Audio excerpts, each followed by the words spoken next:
Bon matin tout le monde, bienvenue à l'Église baptiste centrale de la Rive-Sud. Donc, c'est moi qui vais vous apporter la parole ce matin. Donc, le titre de ce message ce matin, ça concorde un peu là, avec le temps des fêtes qui s'en vient. On va parler aujourd'hui de le titre Jésus, humain, point d'interrogation, divin, point d'interrogation, les deux, point d'exclamation. Donc, je vais d'abord lire le passage d'ouverture là, avant de commencer là, à décrire. Puis après ça, on va prier là, par la suite. Donc, le passage d'ouverture ce matin, c'est dans Jean 1, versets 1 à 18. Au commencement était la parole, et la parole était avec Dieu, et la parole était Dieu. Il était au commencement avec Dieu. Toutes choses ont été faites par elle, et rien de ce qui n'a été fait sans elle. En elle était la vie, et la vie était la lumière des hommes. La lumière luit dans les ténèbres, et les ténèbres l'ont point reçue. Il y eut un homme envoyé de Dieu, son nom était Jean. Il vint pour servir de témoin, pour rendre témoignage à la lumière, afin que tous crussent par lui. Il n'était pas la lumière, mais il parut pour rendre témoignage à la lumière. Cette lumière était la véritable lumière qui, en venant dans le monde, éclaire tout homme. Elle était dans le monde, et le monde a été fait par elle, et le monde ne l'a point connue. Elle est venue chez les siens, et les siens ne l'ont point reçue. Mais à tous ceux qui l'ont reçue, à ceux qui croient en son nom, elle a donné le pouvoir de devenir enfants de Dieu, lesquels sont nés. Non du sang, ni de la volonté de la chair, ni de la volonté de l'homme, mais de Dieu. Et la parole a été faite chair, et a habité parmi nous, pleine de grâce et de vérité, et nous avons contemplé sa gloire, une gloire comme la gloire du Fils unique venu du Père. Jean lui a rendu témoignage, il s'est écrié, c'est celui dont j'ai dit, celui qui vient après moi m'a précédé, car il était avant moi. Et nous avons reçu toute sa plénitude, et grâce pour grâce, car la loi a été donnée par Moïse, la grâce et la vérité sont venues par Jésus-Christ. Personne n'a jamais vu Dieu, le Fils unique qui est dans le sein du Père est celui qui l'a fait connaître. Donc, finalement, donc la raison là, pour laquelle j'ai choisi cette thématique-là aujourd'hui, parce que finalement, on est encore dans la série du christianisme là, avec le pasteur Éric. Puis, on en vient à un point là, dans l'histoire où est-ce que des questions comme la nature de Jésus a été un point central là, dans le début là, de l'ère chrétienne de l'Empire romain. Donc, on va parler justement de notre sauveur, Seigneur Jésus. En plus, là, c'est important de se rappeler là, qui il est, pourquoi il est venu. En plus, là, qu'on va fêter la naissance de Jésus là, à Noël. Donc, je me disais que ça allait faire un peu thématique. Donc, finalement, il y a vraiment une discipline technologique qui existe pour définir la nature de Jésus, et c'est ce qu'on appelle la christologie. En fait, c'est vraiment là, l'étude de la personne de Jésus en tant que telle. Donc, des questions qu'on va se poser quand on va parler de christologie, ben c'est est-ce que Jésus est le Fils de Dieu, son Fils adoptif, un être purement humain, un être divin? Donc, aujourd'hui, je vais apporter une petite piste, une perspective historique.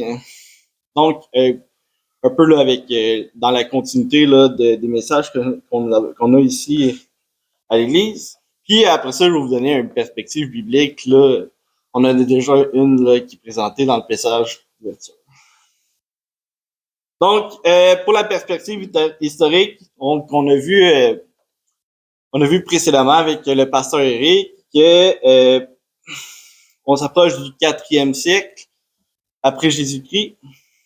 Donc, on arrive à un moment où est-ce que le christianisme devient de plus en plus toléré. Donc, avec cette paix-là, de la tolérance du christianisme dans l'Empire romain, les leaders chrétiens vont commencer à pousser des réflexions théologiques plus poussées. Donc, ils vont se mettre à élaborer des théories, des théologies, à partir des enseignements des apôtres. Donc, ça fait déjà presque 300 ans que Jésus-Christ est mort, et même que les apôtres, mais même les disciples des apôtres sont morts eux aussi. Donc, il commence à avoir vraiment un peu un éloignement entre les enseignements qui ont été donnés et les enseignements qui sont perpétués. Donc, en fait, même avec le mouvement de tolérance du christianisme dans l'Empire romain, le christianisme n'a toujours pas vraiment de paix. Ce qui va arriver, c'est qu'il va y avoir des groupes qu'on va appeler des sectes chrétiennes qui vont venir défier les enseignements des apôtres, même de ce qui était laissé écrit aux disciples du christianisme. Donc, on va voir, je vais vous parler ce matin de deux groupes en particulier là, qui ont défié, en fait, ce que les Écritures disent à propos de Jésus. Donc, le premier groupe, ce sont les gnostiques. Donc, les gnostiques, eux, c'est des personnes, on a le gnosticisme aujourd'hui qui, en fait, est une façon de dire qu'il existe un être supérieur, mais on ne sait pas trop comment le définir. Mais on parle pas de ça ici. Donc, les gnostiques, eux, c'était vraiment un groupe, disons, chrétien, entre guillemets, qui ont commencé à défaire un peu les Écritures en disant qu'eux connaissaient des secrets sur la vie de Jésus. Et sont venus défier, en fait, l'idée des apôtres sur la divinité puis de Jésus, en disant, on est une religion monothéiste, monothéiste, puis c'est impossible d'avoir un autre Dieu que Dieu. Donc, ils croyaient que oui, Jésus était venu parler de Dieu, mais ils disaient pas que c'était le Fils de Dieu.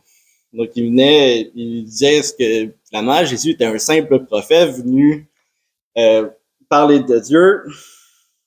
Donc, c'est cette conception-là qu'il y avait de Jésus qui venait défier les enseignements des apôtres.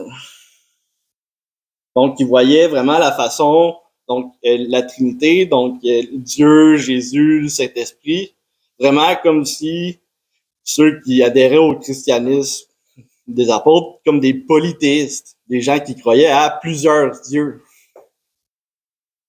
D'un autre côté, on avait les disciples d'Arius. Donc, si vous entendez parler de l'arianisme, c'est un autre groupe qui se disait chrétien, mais qui sont venus encore une fois défier les enseignements qui les apôtres avaient laissés. Donc, il y avait une autre vision des choses sur ce qu'était Jésus. Donc, au lieu de voir Jésus comme un serviteur choisi par Dieu pour accomplir son œuvre, oui, il considérait que Jésus était le Fils de Dieu. Cependant, c'est comme si Jésus avait juste existé à partir du moment qu'il était venu sur Terre. Donc, il disait que finalement, il n'est pas de toute éternité. Il a été créé à un moment donné après Dieu. Donc, dans le fond, si ça serait une personne distincte, qui a une volonté différente, puis il serait inférieur à Dieu. Donc, les Ariens, pas les Ariens du temps de Hitler, mais les Ariens, ceux qui vivaient à Arius, avaient cette idée-là de Jésus. Donc, pourquoi c'en est venu un débat important? Premièrement, mais on parle de Jésus, celui qui sur lequel on met notre foi puis notre espérance.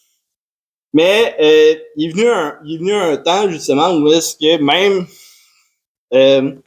donc justement au 4e siècle après Jésus-Christ, où est-ce que l'empereur, on a un empereur qui, après les temps de souffrance des chrétiens, Constantin Ier, il est devenu empereur de l'Empire romain, a rassemblé l'Empire, il a même fait le christianisme, la religion de l'État de l'Empire romain.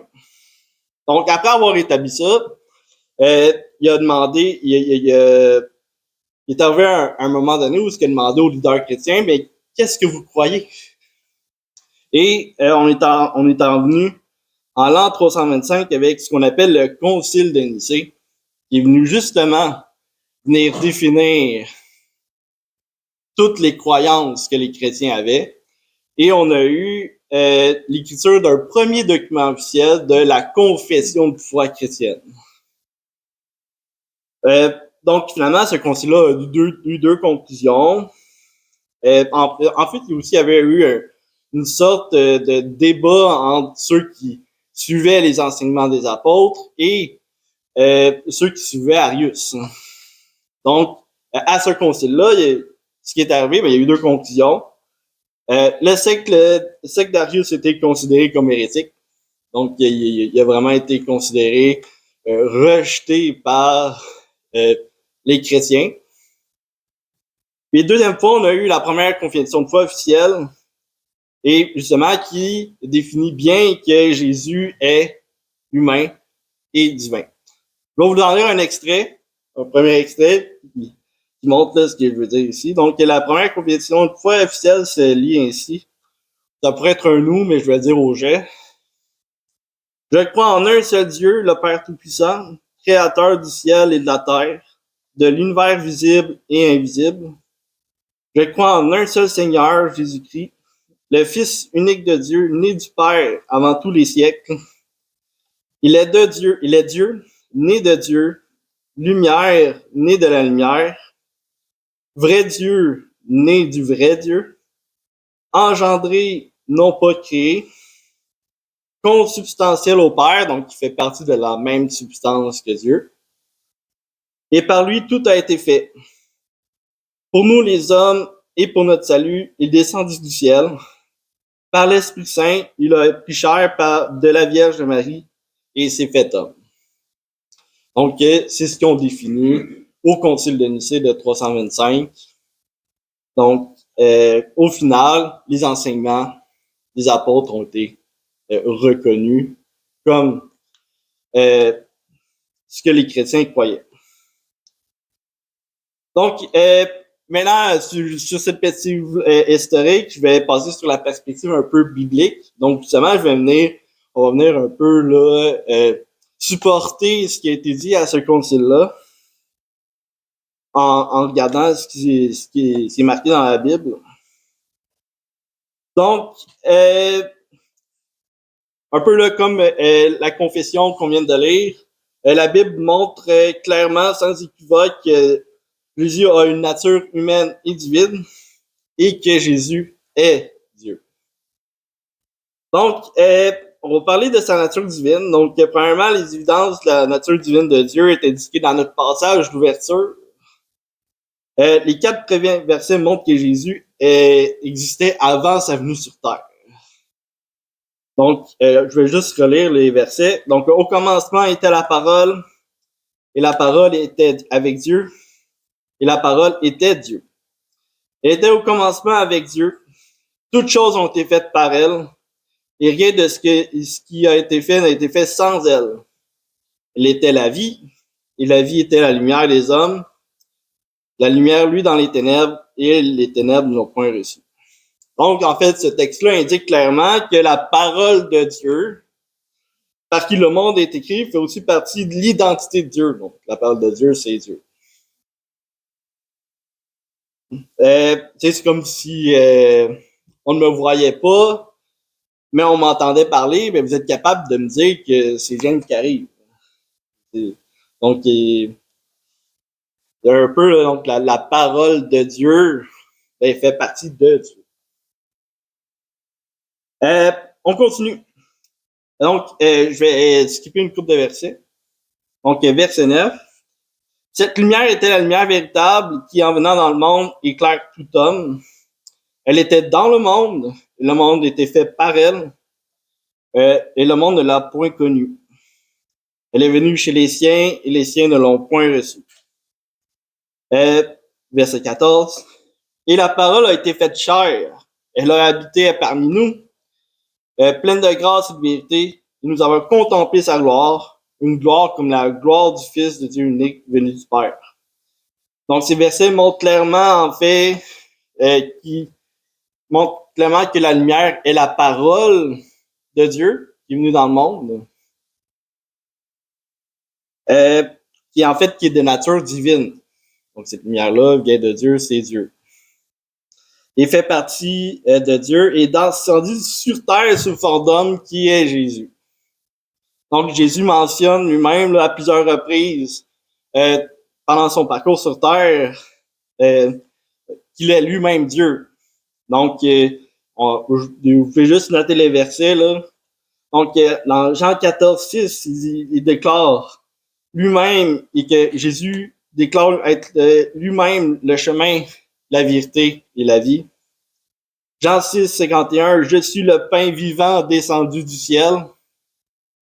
Jean 8, 12, je suis la lumière du monde. Et Jean 6, 25, je suis la résurrection et la vie. Donc, il a déclaré lui-même qu'il était Dieu, donc ceux qui pouvaient avoir des oreilles pour entendre, mais il le disait clairement. Et même, finalement, ce qui a valu son arrestation, qui a même commencé à choquer vraiment plus les pharisiens. Jean 8, 58. Amen, amen, je vous le dis, avant qu'Abraham fût, moi, je suis. Donc, finalement, le je suis fait référence à quand le buisson ardent parle à Moïse. Quand Dieu s'annonce, puis il dit, en fait, il demande à Moïse de s'identifier étant venu de Dieu, en disant aux Hébreux d'utiliser cette formulation-là pour dire qu'il venait de Dieu. Donc, il est clair évident que la Bible montre que Jésus est de nature divine et est Dieu. Maintenant, sa nature humaine. Donc, c'est pas difficile de concevoir que Jésus avait une nature humaine. Autant le récit apporté par les apôtres que les récits historiques montrent que Jésus a existé sous la forme d'un homme. On peut même voir la descendance humaine de Jésus dans le premier chapitre de Matthieu. Donc, on voit toute sa généalogie jusqu'à Marie, qui dit qu'il y a une descendance humaine. Sa conception miraculeuse. Donc, il est vraiment venu comme enfant par l'enfant de Marie, qui était vierge au moment des événements. Jésus a même vécu les mêmes tentations que les hommes.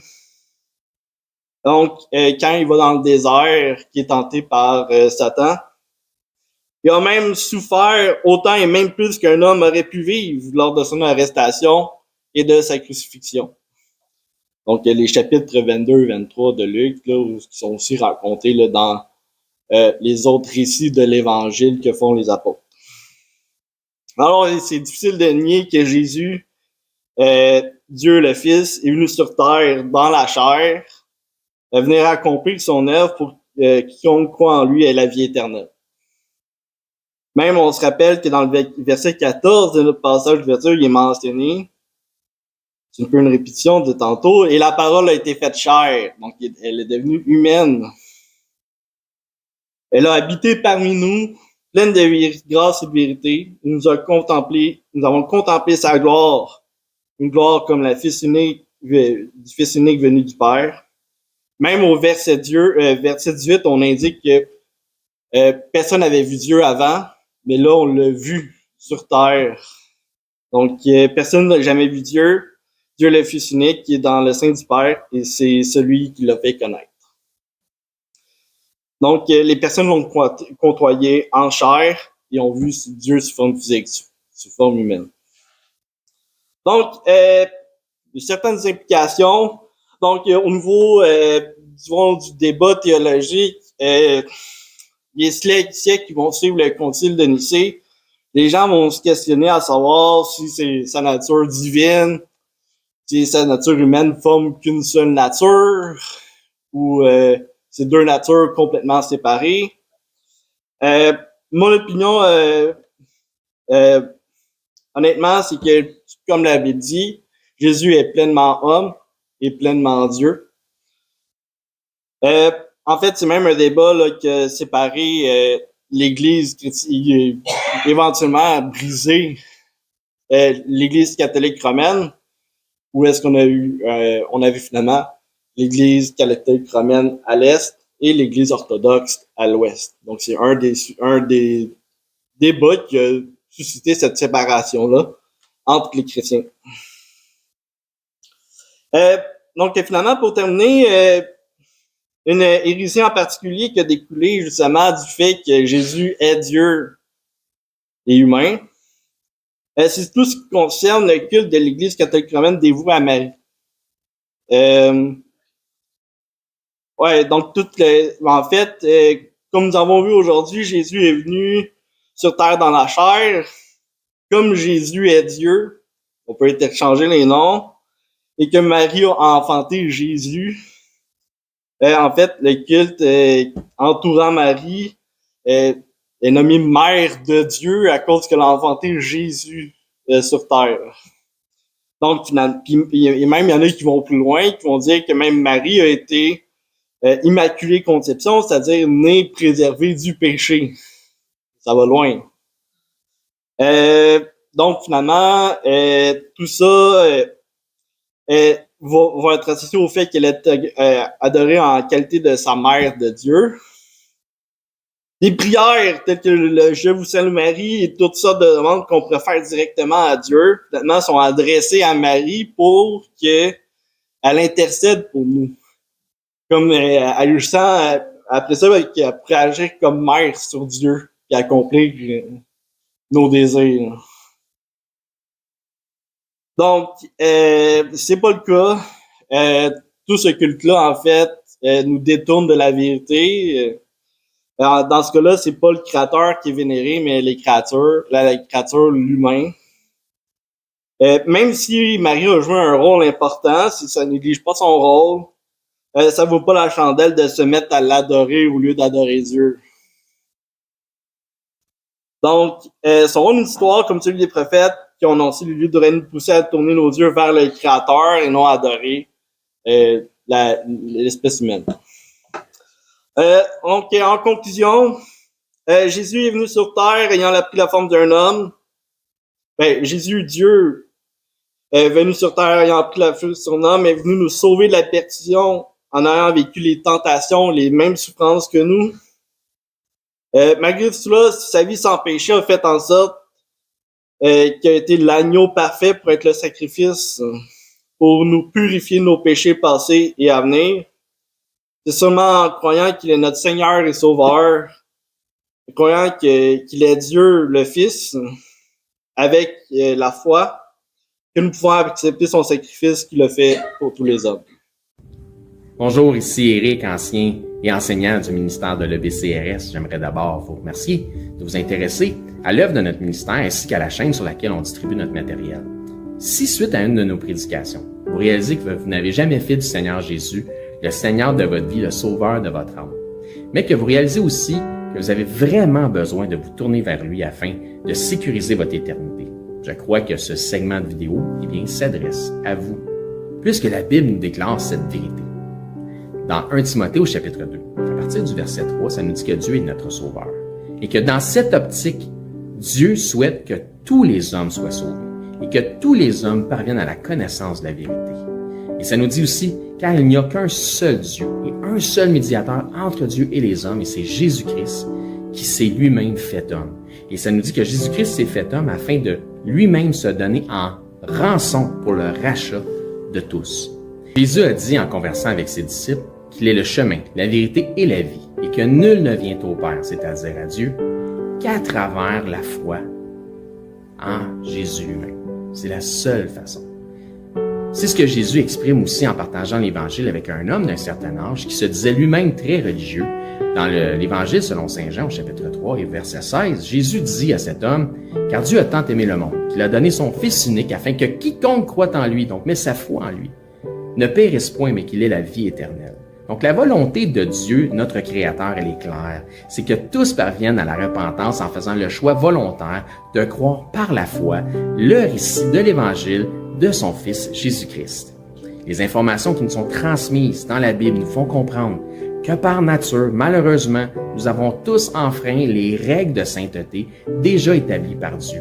Nous avons tous enfreint au minimum une des 10 lois, des 10 règles, des 10 commandements, mentir, prendre le nom de Dieu en vain, manquer d'honneur à nos parents, blasphémer, peu importe. Donc Dieu, dans sa perfection, qu'il ne peut renier, est 100% juste. Et puisqu'il est 100% juste, il doit nous juger selon la justice. Et comme nous sommes tous coupables de péché et de transgression, nous méritons tous notre sentence. Mais bonne nouvelle, parce que Dieu, dans sa perfection, est aussi 100% miséricordieux et souhaite faire miséricorde à tous. Donc, Dieu nous tend la main afin de nous sauver du châtiment qui lui est réservé aux transgresseurs de sa loi. Jésus nous explique qu'un endroit terrible a été préparé pour Satan, le chef des anges déchus, des démons, un endroit de flamme, de regret, de tourment, de souffrance, etc. Et la réalité de l'enfer que Jésus nous explique, les raisons pourquoi c'est si effroyable, et que tous les attributs de Dieu, ils sont absents, puisque c'est tellement éloigné de Dieu. Tandis que Jésus dit à ses disciples qu'il est allé au ciel, dans la demeure du Père, pour nous y préparer une place. Dans cette place, le paradis céleste, étant auprès de Dieu, au contraire de l'enfer, étant dans sa proximité, nous y retrouverons l'ensemble des attributs que procure sa présence. La joie, l'allégresse, l'amour, le bonheur, mais dans une proportion qui est inexprimable et incompréhensible pour les simples charnels que nous sommes présentement, dans une façon que les mots ne peuvent pas exprimer. La Bible déclare que le salaire du péché, c'est la mort, et non seulement la mort physique, mais aussi la mort spirituelle. Et que la mort spirituelle est une incapacité à avoir accès à Dieu. C'est une séparation d'avec Dieu. La Bible déclare dans Romains, chapitre 6, 23, que le salaire du péché, c'est la mort, mais que le don gratuit de Dieu, c'est la vie éternelle en Jésus-Christ, notre Seigneur. La vie éternelle est donc un cadeau que Dieu vous fait, qui est accessible pour tous, dans la mesure où chacun accepte de recevoir ce cadeau.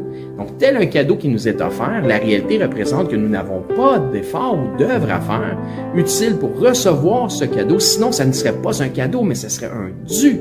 Ainsi donc, il n'y a aucune œuvre que nous pourrions faire pour nous racheter nous-mêmes de nos fautes, de nos transgressions ou de nos péchés que nous avons commis contre Dieu. L'œuvre utile pour notre rachat a été accomplie par Dieu en la personne de son Fils Jésus-Christ lorsqu'il a pris notre place sur la croix. Ce qui a été entièrement confirmé aussi pour notre justification à la résurrection des morts après 3 jours et 3 nuits au tombeau. Ainsi donc, la Bible dit que pour être sauvé de la mort et de l'enfer, c'est-à-dire afin d'avoir la vie éternelle et notre place au ciel, il faut simplement mettre notre foi en Jésus-Christ, le Seigneur. La Bible dit « Crois au Seigneur Jésus et tu seras sauvé ». Mais croire au Seigneur Jésus, c'est important qu'on en parle. Croire au Seigneur Jésus a une signification. C'est simple, mais, comme je dis, important. Cela signifie de croire par la foi dans le récit de l'Évangile de son Fils. Puisque la Bible dit que l'Évangile est la puissance de Dieu pour le salut de quiconque croit. Que dit donc cet Évangile, cette bonne nouvelle, puisque Évangile veut dire bonne nouvelle? Ben, Romains, au chapitre 10, nous en parle justement. À partir du verset 8, ça nous dit que cette bonne nouvelle, cette parole, est près de toi, elle est dans ta bouche et dans ton cœur. Or, c'est la parole de foi que nous prêchons. Si tu confesses de ta bouche que Jésus est le Seigneur et que si tu crois dans ton cœur que Dieu l'a ressuscité des morts, tu seras sauvé. Ça nous explique ensuite, car c'est en croyant du cœur qu'on parvient à la justice et c'est en confessant de la bouche qu'on parvient au salut, selon ce que dit les Écritures. Quiconque croit en lui ne sera point confus.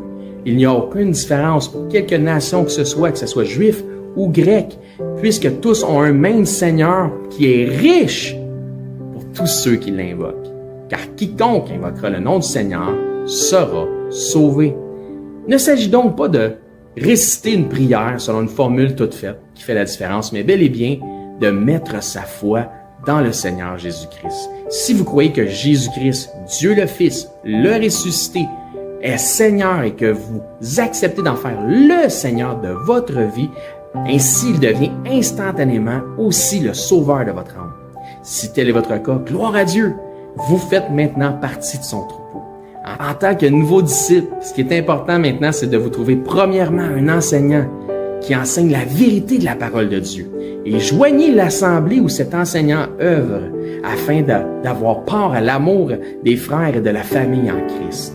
Si pour nous vous êtes local, c'est-à-dire par exemple 2 heures de transport et moins, eh bien venez nous voir, ça va me faire un plaisir de vous recevoir et nous pourrons parfaire votre éducation spirituelle selon une saine doctrine des Écritures.